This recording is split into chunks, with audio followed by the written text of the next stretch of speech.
네, 거절을 지나 봄날 제목이 좀 어색하죠. 네, 저도 그렇게 생각하고 있습니다. 그러나 하나님의 은혜를 나누는 귀한 시간이 되었으면 좋겠습니다. 오늘날 살아가는 현대인에게 있어서 중요하게 생각되는 가치가 여러분 무엇이라고 생각하십니까? 뭐 여러 가지들이 있겠죠. 많은 것들이 있을 것입니다. 그런데 그 중에 하나를 꼽아봐라 라고 한다면 저는 배려가 아닌가라고 하는 생각을 해봅니다. 오늘날은 참으로 배려가 중요한 시대입니다. 그래서 가정 안에서도 또 직장 생활 안에서도 공동체 생활 안에서도 심지어는 내가 머물고 있는 그 집 안에서도 배려를 중요시하는 시대를 살아가고 있습니다. 그렇게 배려를 중요시하다 보니까 변화되어지는 변화들이 몇 가지들이 드러납니다. 그 중에 가장 대표적인 예가 가정에서 일어나는 변화가 아닌가라고 하는 생각을 해봐요. 과거에는 배려보다는 무엇이 더 중요했습니까? 수고와 헌신, 그리고 그에 대한 보상이 중요했습니다. 그래서 부모의 헌신, 부모의 수고, 어떠한 가정 안에서 아니면 직장 안에서의 직원으로서의 헌신, 수고 이런 것들이 중요하지 않았습니까? 그러니까 수고하는 대상이 중요하게 여겨졌어요. 그 수고하는 주체가 중요시 되었단 말이죠. 그러니까 가정 안에서 수고하는 주체가 누구입니까? 부모입니다. 그러다 보니까 부모가 존경을 받고 부모가 이야기하는 것에 대해서 순종하는 것이 당연시 되었습니다. 그러다 보니까 당연하게 부모의 권위가 높을 수밖에 없었고 부모가 말하는 이야기에 자녀들은 순종할 수밖에 없었다라는 것입니다. 그게 과거의 가치였습니다. 그런데 오늘날의 가치는 무엇이 더 중요하죠? 배려가 더 중요합니다. 그러니까 배려를 받아야 되고 돌봄을 받아야 되는 대상이 누구입니까? 자녀입니다. 그러다 보니까 자연스럽게 자녀, 그렇게 돌봄을 받아야 되고 배려의 대상이 되고 배려의 주체가 되는 자녀의 영향력이 더 커질 수밖에 없는 시대가 되었습니다. 그러니까 오늘날에는 뭐 부모의 이야기보다 가장의 이야기보다 아이들의 이야기가 훨씬 더 영향력 있는 가정 안에서의 모습이 되어지지 않았습니까? 왜 그렇죠?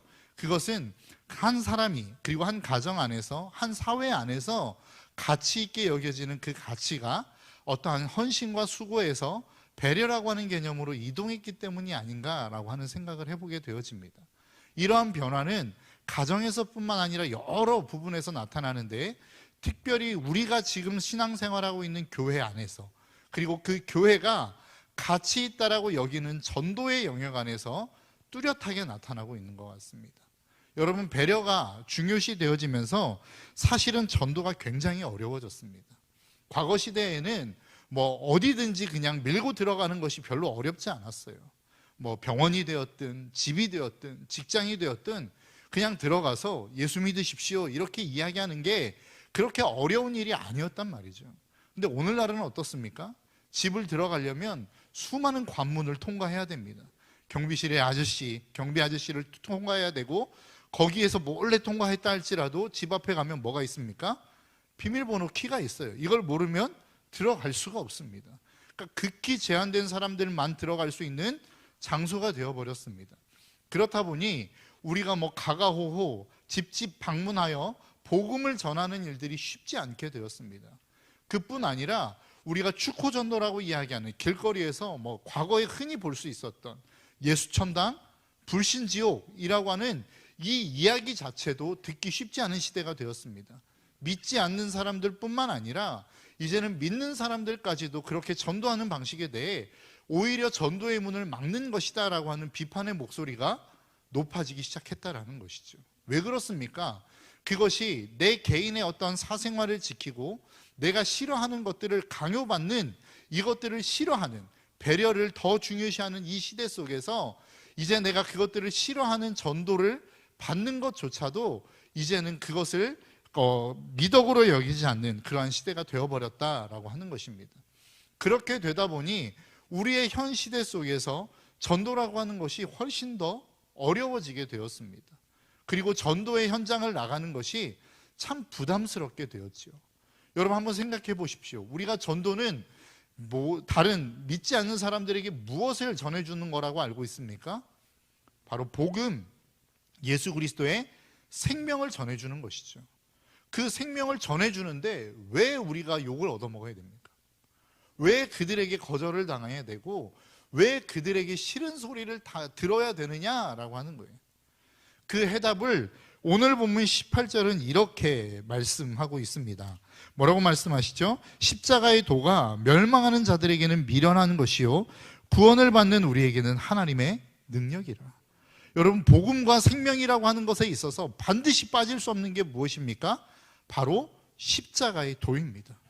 그 십자가라고 하는 것, 예수 그리스도의 헌신, 예수 그리스도의 희생, 그 길 외에는 우리가 구원을 받을 수 있는 다른 길이 없다라고 성경은 우리에게 분명하게 말씀하고 있습니다. 그러니까 우리가 전도를 하기 위해서, 그들에게 생명을 전해주기 위해서는 반드시 이 십자가의 도를 전해야 된다라는 거예요. 그런데 구원받지 못한 사람들, 우리가 전도의 대상자가 누구죠? 구원받지 못한 사람들입니다. 그러니까 그 구원받지 못한 사람들에게 이 십자가의 도를 전해야 되는데, 그들에게 있어서 십자가의 도는 뭐라고 이야기하고 있습니까? 미련한 것이다 라고 이야기하고 있는 겁니다.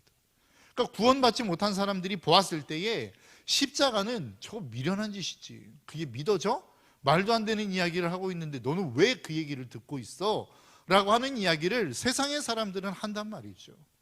이것이 우리가 전하는 복음이고, 그리고 그것을 받아들이는 사람들이 갖고 있는 현실적인 마음이라는 것입니다. 그러니까 복음을 전하는 것은 사실 쉬운 일이 아니에요. 그 복음을 전하는 것은 사실은 우리에게 있어서 유쾌한 일도 아닐 수 있다는 것입니다. 여러분, 지난번에 저희가 3월 28일이죠. 토요일에 국내선교위원회와 청소년교회가 함께 연합하여서 복음 전도를 했습니다. 국내 선교를 신림교회를 가서 떠났어요. 그래서 그 모든 과정들이 참 많이, 그러니까 굉장히 계획적으로 잘 진행이 되었습니다. 우리 국내선교위원장님이신 조한영 장로님과 청소년교회를 담당하고 있는 우리 이태원 목사님이 이것을 잘 계획해서 준비를 했어요. 그 준비하는 과정 속에서 제가 국내선교위원회를 맡고 있는데 저는 아는 척을 안 했습니다. 왜냐하면 제가 아는 척을 하면 그 사역에 함께 뛰어들어야 되고, 그리고 그 전도의 현장에 함께 가야 되기 때문에 그렇습니다. 그래서 저는 모른 척하고 있었습니다. 안 갈 마음으로. 그래서 모른 척하고 있었는데, 어떻게 하다가 제가 국내선교위원회를 담당하고 있는 목회자라는 것을 밝히게 되었습니다. 그러다 보니까 이제 전도 현장에 가게 되죠. 그래서 가서 복음을 전하다 보니까 많은 사람들이 모른 척하고 지나가는 일들이 참 많이 있었습니다. 싫어요. 뭐 쳐다도 안 보는 사람들도 있습니다. 그러한 거절들이 사실 우리에게 있어서는 유쾌한 일은 아니라는 것입니다. 그런데 우리가 그 전도의 현장을 가다 보면 그러한 일들이 일어날 수밖에 없다라는 거예요. 그것이 믿지 않는 사람들에게는 미련하게 보이기 때문에 그렇다라는 것입니다. 더 나아가 오늘 본문은 유대인은 표적을 구하고, 22절입니다. 유대인은 표적을 구하고 헬라인은 지혜를 구하였으니. 그러니까 우리가 전해주는 것 외에도 그들이 원하는 것들이 있단 말입니다. 유대인들 같은 사람들, 표적을 구하는 사람들이 있다라는 거예요. 너 예수 그리스도를 믿어? 그런데 왜 네 삶은 그 모양이야? 라고 이야기하는 사람들의 그 마음 내면에 포함되어져 있는 생각이 무엇입니까? 네가 예수님을 믿는다라고 한다면 나보다는 잘 살아야 될 거 아니야. 믿지 않는 나보다는 괜찮은 삶을 살아야 될 거 아니야? 라고 하는 생각이 있는 거 아니겠습니까? 여러분들도 마찬가지 아닙니까? 내가 예수 그리스도를 믿는다면, 내가 그 예수 그리스도를 따라간다면 그래도 적어도 안 믿는 사람보다는 좀 나은 삶을 살아야 되지 않겠습니까? 더 나아가, 그리고 헬라인들은, 이방인들은 지혜를 구한대요. 우리가 더 많은 사람들, 세상의 사람들보다는 더 많은 학식과 지식들, 나은 것들이 있어야 된다라고 생각한다라는 겁니다. 그것이 기본적으로 예수 그리스도를 믿는 사람들, 그리고 믿지 않는 사람들까지도 가지고 있는 기본적인 마음의 생각들이라는 거예요. 그런데 우리의 환경을 보십시오. 우리의 생각을 보십시오. 우리보다 나은 사람들에게 복음을 전하는 게 쉽지 않은 이유가 뭐예요? 이런 마음들이 우리의 마음 가운데 있기 때문이라는 것입니다.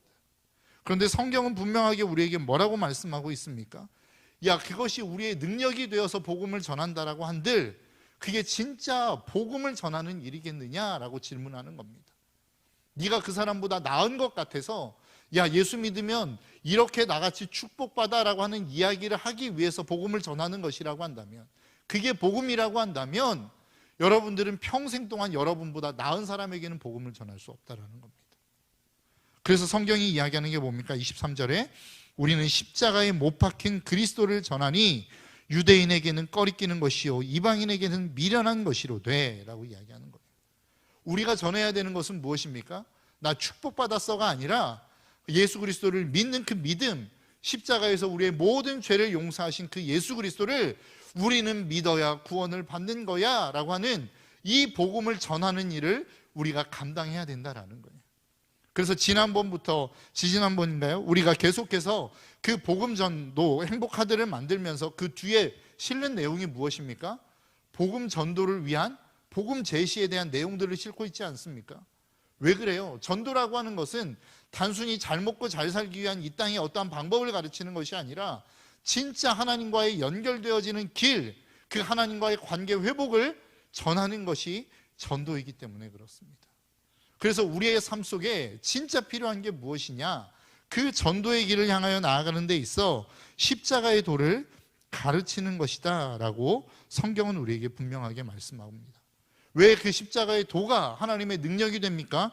24절입니다. 오직 부르심을 받은 자들에게는 유대인이나 헬라인이나 그리스도인은 하나님의 능력이요 하나님의 지혜니라. 여러분, 신앙생활이라고 하는 게 궁극적으로 무엇을 의미하는 것이죠? 하나님과의 관계 회복인 것입니다. 그러니까 전도라고 하는 것은 하나님을 전혀 모르던 사람들이 하나님을 아는 자리로 나오는 것, 그래서 하나님과 교제할 수 있게 만들어주는 것, 이게 전도 아니겠습니까? 그러니까 전도는 뭐예요? 그 하나님과 하나님 앞에 나아가는 길을 가르쳐주는 게 전도란 말입니다. 그러니까 어떠한 세상에 잘 되고 이런 걸 뛰어넘어서 이것을 뒤채치고 우리가 정말로 그들에게 해야 되는 것은 뭐예요? 하나님이 살아계시다라는 것을 알려주는 거란 말입니다. 그리고 그분과 관계를 맺는 방법을 가르쳐주는 것이 전도란 말이죠. 그게 신앙생활이란 말입니다. 그런데 그것에 세상의 사람들은 관심이 없어요. 왜요? 하나님이 살아계심조차도 그들은 알지 못하기 때문에 그렇습니다. 허상을 믿는다라고 하는 것이 그들에게는 미련하게 느껴지기 때문에 그렇습니다. 여러분, 보이지도 않는 존재를 믿는다는 게 가능한 일입니까? 사실 우리는 믿음을 너무나도 자연스럽게 이야기하지만, 믿는 것이 당연하다라고 이야기하지만 믿지 않는다라고 하는 것, 그것이 어떻게 보면 정상적인 이야기일 수 있습니다.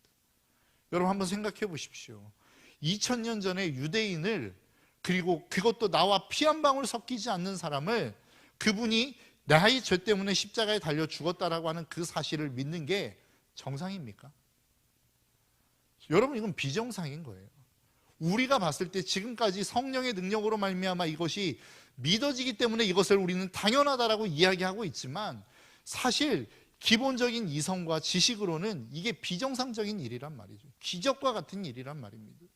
그러니까 여러분들은 지금 그 기적과 같은 그 기적의 삶을 우리는 지금 살아가고 있는 거라고요. 성령의 능력으로 말미암아. 그러니까 당연하게 이것을 전하는, 그 전함을 받는 사람들이 이것을 미련하다라고 이야기하는 것이 당연한 일이란 말입니다. 그러니까 전도할 때에 반드시 우리 가운데 따라오는 일이 뭐예요? 거절이라는 거예요. 전도하는 순간 우리는 거절당할 것을 각오하고 그것을 감수하고 우리는 전도의 현장을 향하여 나아가는 것입니다. 내가 복음을 전하기로 마음먹었어요. 그런데 그 사람이 그 복음을 잘 받아들이면 너무 좋겠죠. 그런데 그러한 일들은 사실 흔치 않는 이야기란 말입니다. 쉽지 않은 이야기란 말이죠. 거절이 우리의 삶 가운데, 전도를 통한 거절은 우리의 삶의 기본적인 상식이 되어야 되는 것이 맞다라고 성경은 우리에게 말씀하고 있는 것입니다. 그럼에도 불구하고 우리는 그 하나님의 복음을 전해야 되는 사명을 띠고 이 땅 가운데 하나님이 우리를 보내셨다는 사실을 저와 여러분들이 잊지 않으셨으면 좋겠습니다. 여러분, 왜 우리는 이토록 이 하나님으로 말미암아, 전도함으로 하는데도 말미암아 그렇게 우리가 생명을 전해줘야 되는, 주는 것으로도 말미암아 계속해서 우리는 이 복음, 거절당하는 이 거절을 우리는 감수하며 이 일들을 감당해야 되는 것인가 라고 하는 것이죠. 그게 우리의 사명이기 때문에 그렇습니다. 그렇다면 우리가 전도하는 데 있어서 우리에게 선행되어야 되는 조건이 있다라고 성경은 우리에게 말씀하고 있습니다. 첫 번째는 무엇이냐면 자기 자신이 구원을 받아야만 전도할 수 있습니다. 내가 회심을 경험해야만 그 사람이 전도할 수 있는 자리로 나아갈 힘이 생기는 것입니다. 아까 읽었던 말씀입니다. 오늘 보면 18절 말씀이에요. 십자가의 도가 멸망하는 자들에게는 미련한 것이요 구원을 받는 우리에게는 하나님의 능력이라. 여러분 미련하게 생각되어지는 것을 이야기할 수 있습니까? 내 스스로도 용납이 안 되고 내 스스로도 미련하다고 생각하는 것을 여러분 입 밖으로 낼 수 있어요? 그것은 불가능한 일입니다. 멸망하는 사람들에게는 십자가의 도가 미련한 것이래요. 그렇기 때문에 말을 꺼내고 싶지 않습니다. 듣고 싶어 하지 않는 거예요. 그런데 그게 진짜 능력임을 아는 사람은 어떻게 되는 거예요? 그 길을 걸어가라고 이야기하는 거라고요. 여러분들의 자녀들에게 여러분들이 끊임없이 공부하라고 이야기하는 이유가 무엇입니까? 왜 여러분들은 여러분들의 자녀를 키우시면서 왜 공부하라고 이야기하셨어요? 그 공부를 통해서 얻어지는 지식과 학습 능력이 그들에게 능력이 됨을 알기 때문 아닙니까? 그렇기 때문에 끊임없이 공부하라고 이야기하는 거란 말이죠. 그런데 아이들은 어때요? 그것이 지금 당장 쉽지 않아요. 어려워요. 노는 게 더 좋아요. 그러니까 노는 거란 말이에요. 공부하라는 말이 사실은 그들에게 지혜롭게 들리지 않는단 말이죠. 우리도 마찬가지입니다. 하나님을 믿으라고 하는 그 이야기가 사실은 그 다음 세계, 우리가 죽고 난 다음 세계에 어떤 일이 벌어질 거라고 하는 것을 모르는 사람들에게는 미련한 이야기가 될 수밖에 없어요. 어리석은 이야기가 될 수밖에 없다는 것입니다. 그런데 그것을 아는 사람은 어떻게 돼요? 그것을 외치게 되어 있다라고 하는 것입니다. 그렇기 때문에 구원받지 못한 사람은 절대 전도할 수 없습니다. 내가 거듭나지 않은 사람은 절대 다른 사람들에게 입을 벌려 예수 믿으라고 이야기할 수 없어요. 참 희한한 현장, 전도 현장을 나아가 보면 여러분 참 희한한 일들을 많이 겪습니다. 그렇게 말 잘하는 사람들이 전도의 현장에서 한마디도 못하는 것들을 경험하게 됩니다. 그렇게 많은 이야기들을 하고 지혜롭게 멋진 말들을 하는 사람들이 전도의 현장에서는 한마디도 못하는 사람들이 있더라고요. 여러분, 여러분들의 삶을 한번 점검해 보십시오. 여러분들이 전도의 현장을 나아가는 분들이십니까? 여러분들은 여러분들의 삶의 자리에서 전도의 현장을 찾아다니시는 분들이십니까? 그리고 그 전도의 현장이 여러분들의 삶 가운데 주어진다면 여러분들은 입을 벌려 복음을 이야기하실 수 있습니까? 여러분 스스로를 한번 좀 점검해 보셨으면 좋겠습니다. 우리가 전도의 총복축제라고 하는 이름으로 많은 태신자들을 작정하고 그들에게 복음을 전해야 된다라고 이야기하지만 여러분들이 그 입이 떨어지지 않는다고 한다면, 여러분들이 그 복음을 전할 마음조차 없다고 한다면 여러분들의 구원을 다시 한번 점검해 보셨으면 좋겠습니다. 나는 진짜로 구원받은 사람인가? 하나님의 자녀로 살아가고 있는가? 아니면 나는 종교인에 불과한 사람인가? 여러분 꼭 기억하십시오. 전도는 구원받지 않으면 절대 할 수 없습니다.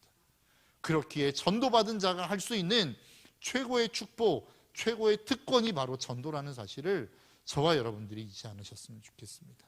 두 번째로 전도하기 위해서 우리에게 필요한 게 무엇입니까? 바로 사랑이 있어야 됩니다. 여러분 한번 생각해 보십시오. 세상의 삶을 살아가는 방식이 무엇이죠? 세상의 사람들이, 믿지 않는 사람들이 이 땅을 살아가는 삶의 방식을 가장 잘 표현하는 단어 중에 하나가 기브 앤 테이크가 아닌가 싶습니다. 세상의 사람들은 받은 만큼 주고 준 만큼 받아내려고 합니다. 그게 이 땅을 살아가는 세상의 사람들의 삶의 방식이죠. 그렇기 때문에 내가 좋은 것을 줬으면 상대방으로 하여금 좋은 것을 받고 싶어 합니다. 반대로 내가 상대방으로 하여금 좋은 것을 받았다면 상대방에게 좋은 것을 줘야 된다라고 하는 부담감을 가지고 있어요. 반대로 우리가 다른 사람들에게, 상대방에게 나쁜 것을 받았다면, 어떤 다른 나쁜 이야기나 어떤 나쁜 행동들에 대해서 내가 상처를 받았다면 나도 그것을 갚아주고 싶은 마음이 우리의 삶 가운데는 드는 것은 당연한 것입니다. 그러니까 아까도 여러분들에게 말씀드렸던 것처럼 우리가 전도하며 거절을 당해요. 그러면 그 거절을 당한 그 거절에 대해서 내가 다시 그 사람에게 찾아가 좋은 것을 끊임없이 주려고 노력하는 것은 세상의 삶의 방식이 아니란 말입니다. 우리가 세상에 찌들어 있다면, 우리가 그 세상의 방식으로 살아간다면 내가 한번 거절받은 그 거절로 내가 다시 그 사람을 찾아가 복음을 전하는 일은 있을 수 없는 일인 것입니다. 그런데 끊임없이 이것을 가능하게 만드는 게 무엇입니까? 바로 사랑입니다. 하나님이 예수 그리스도를 이 땅 가운데 보내셨어요. 십자가라고 하는 게 무엇입니까? 하나님의 공의와 하나님의 사랑을 동시에 이룬 하나님의 놀라운 지혜 아닙니까? 그 하나님의 사랑이 우리의 삶 가운데 부어진 바 되었기에 우리도 지금 신앙생활하고 있는 거 아니에요? 그리고 그 하나님을 아버지로 섬기고 있는 것 아니더냐라고 하는 거예요. 그런데 한번 여러분 생각해 보십시오. 우리가 그 하나님의 사랑을 깨닫기 전까지 우리가 하나님을 향하여 했던 행동이 무엇일까요? 무엇을 했을까요? 바로 거절이었습니다. 그러니까 하나님을 향하여 끊임없이 거절하는 그 인간들을 향하여 하나님이 우리에게 보여주신 끊임없는 사랑이 결국 우리로 하여금 하나님을 섬기게 만들었다라는 거예요. 로마서 1장 23절, 하나님을 향하여 끊임없이 거절했던 사람들의 모습을 이렇게 말씀합니다. 썩어지지 아니하는 하나님의 영광을 썩어질 사람의 새와 짐승 그리고 기어다니는 동물의 모양의 우상으로 바꾸어 버렸다. 하나님의 사랑을 우리가 느끼기 전에 우리가 했던 일이 무엇이라는 거예요? 썩지 아니할 그 하나님의 영광을 썩어질 영광과 바꾼 일들을 계속했다는 거예요. 여러분들의 과거를 생각해 보십시오. 썩어질 재물, 썩어질 명예, 썩어질 어떠한 부귀 영화를 위해서 우리가 최선의 노력을 다했지 않았습니까? 하나님을 도구 삼아 우리가 그것들을 얻고자 하는 삶을 살았던 거 아니에요? 또 로마서 1장 25절의 말씀에서는 그들이 하나님의 진리를 거짓 것으로 바꾸어 피조물을 조물주보다 더 경배하고 섬깁니다. 우리의 우상이 무엇이었습니까? 우리의 자녀들, 재물, 학벌, 권력, 이것이 우리의 우상 아니었습니까? 하나님보다 이것이 더 우리의 삶의 우상이 되어 그렇게 세상을 살아갔던 우리의 삶 아니었느냐라고 하는 거예요. 마지막으로 방점을 찍는 것이 있습니다. 로마서 1장 28절입니다. 그들이 마음에 하나님 두기를 싫어하며. 우리 역시 마찬가지 아닙니까? 우리의 마음 가운데 우리가 얼마나 하나님을 두고 싶어 하셨습니까?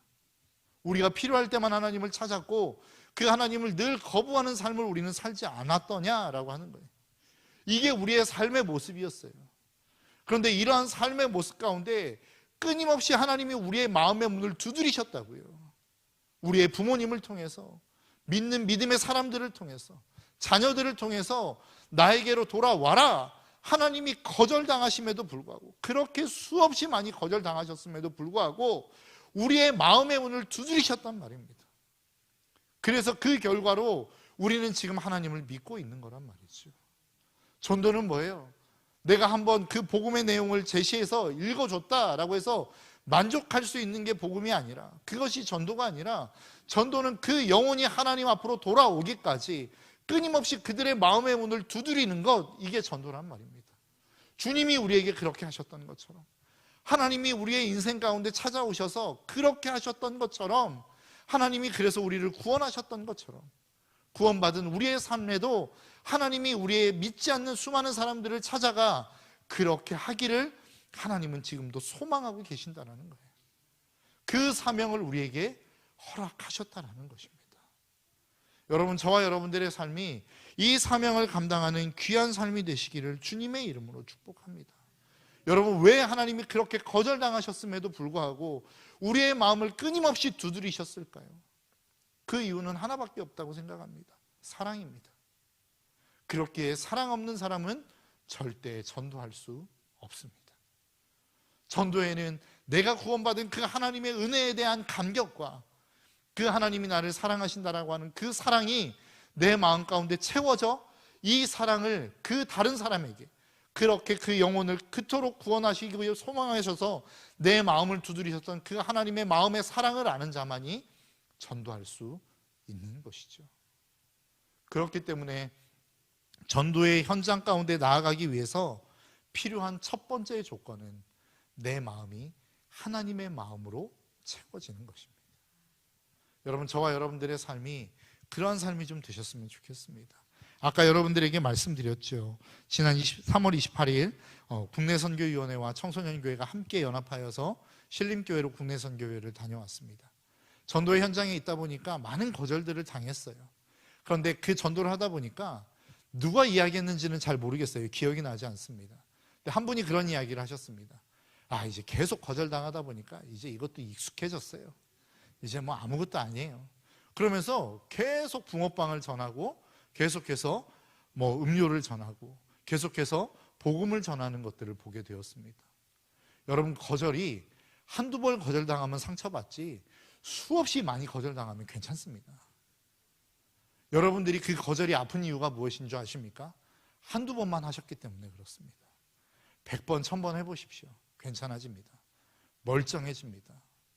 여러분, 김연아 선수가 피겨스케이팅을 타기 위해서 트리플 악셀을 성공시키기 위해서 수천 번 빙판에서 넘어졌다고 이야기하죠. 여러분, 저는 우리의 전도도 마찬가지라고 생각합니다.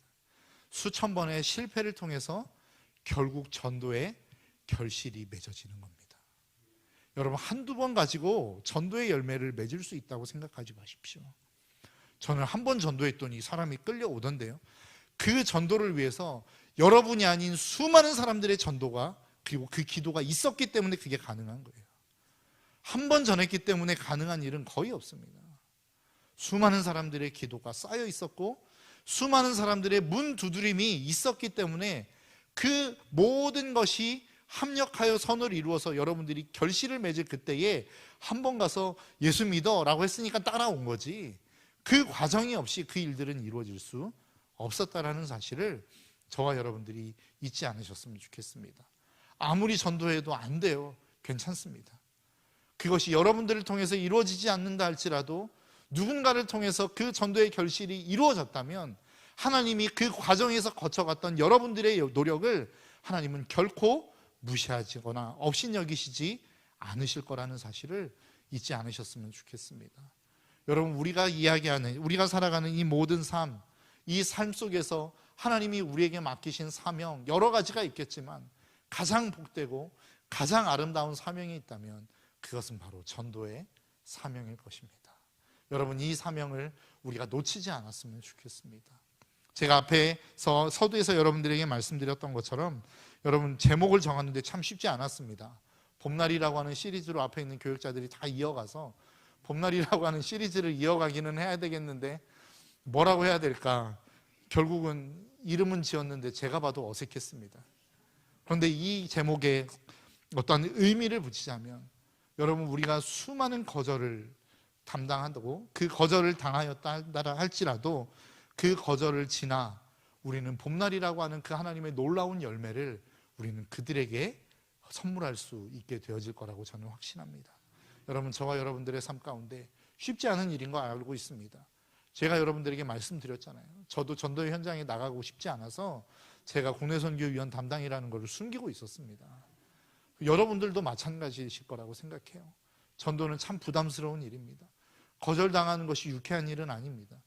그러나 계속 전도의 현장에서 영혼들을 만나다 보면 여러분들의 영혼이 살아나는 것들을 경험하게 될 것입니다. 내가 그 거절 속에서 하나님이 주시는 기쁨과 감사를 경험하게 될 것입니다. 정말로 거절당함에도 불구하고 행복할 수 있다는 것을 여러분들이 경험하게 될 것입니다. 그만큼 그것들이 여러분들의 삶 가운데 경험되어질 만큼 여러분들의 삶의 현장에서 거절을 경험하시기를 축복합니다. 그리고 그 거절이 얼마나 복된 거절인지를 날마다 여러분들의 삶 속에서 경험하시기를 주님의 이름으로 축복합니다. 그래서 날마다 여러분들의 삶을 통하여 하나님의 복음을 전하고 예수 그리스도의 십자가의 도를 전함으로 말미암아 때를 얻든지 못 얻든지 씨를 뿌리며 물을 주는 그 하나님의 놀라운 축복이 저와 여러분들의 삶 가운데 있어지시기를 주님의 이름으로 축복합니다. 우리 함께 찬양하며 나아가겠습니다.